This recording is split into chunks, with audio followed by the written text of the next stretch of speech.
Bon, c'est pas ce soir, c'est mamie qui raconte.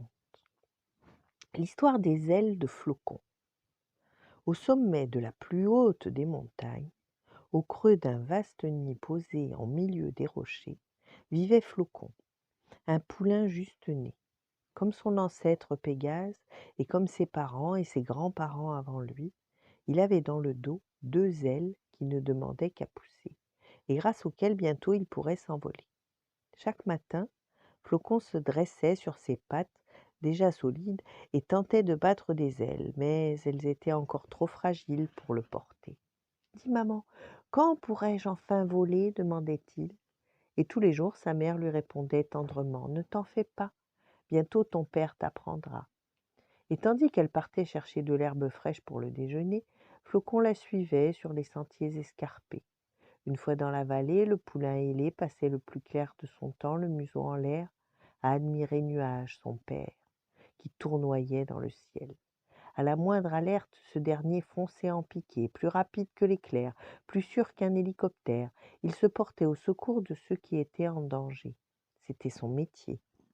Les jours passèrent et un beau matin, Nuage annonça enfin: Mon fils, je vais te donner ta première leçon de vol dès aujourd'hui. Flocon, fou de joie, s'ébroua en tous sens. Mais au même instant, leur parvint l'écho d'un bêlement effrayé, sans doute une chevrette égarée sur les cimes enneigées. Nuage secoua la tête et dit à son fils: Désolé mon garçon, le devoir m'appelle. Mais ne t'en fais pas, je te donnerai ta leçon demain. Mais le lendemain, Nuage dut encore filer de bonne heure, une portée d'aiglons à sauver sur un sommet voisin. Flocon, fort déçu, resta blotti dans son nid et laissa sa mère gagner la vallée sans lui. Il allait se rendormir lorsqu'il entendit non loin un drôle de sifflement. Il tendit l'oreille, intrigué. Le sifflement retentit encore, et cette fois, Flocon le reconnut. C'était l'appel au secours d'une marmotte en danger.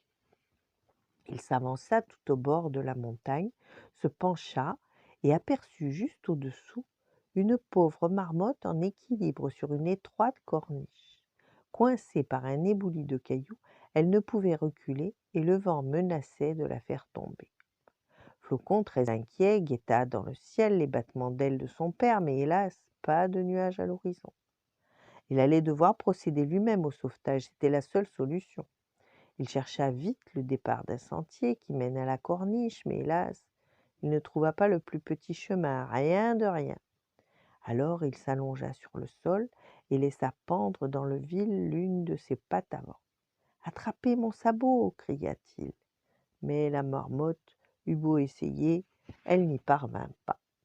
Flocon se pencha plus encore, mais à cet instant, le vent aidant, il bascula en avant et fut, hélas, précipité dans une chute vertigineuse. Le sol approchait à toute vitesse et le poulain paniqué crut sa dernière heure arrivée, lorsque soudain il se souvint que, comme son ancêtre Pégase, comme ses parents et ses grands-parents avant lui, il avait dans le dos 2 ailes qui avaient bien grandi. Le cœur battant à tout rompre, il les déploya précipitamment et ouf! À son grand soulagement, il se mit aussitôt à planer au gré du courant, comme un gant. Il s'empressa de rejoindre dame Marmotte et la fit aussitôt grimper sur son dos pour la mener en lieu sûr. Une fois cette mission accomplie, il s'élança de nouveau dans l'azur, fier et impatient de montrer à ses parents comment leur petit Flocon, leur poulain juste né, volait déjà de ses propres ailes. Voilà, bonne nuit, faites de beaux rêves et à demain.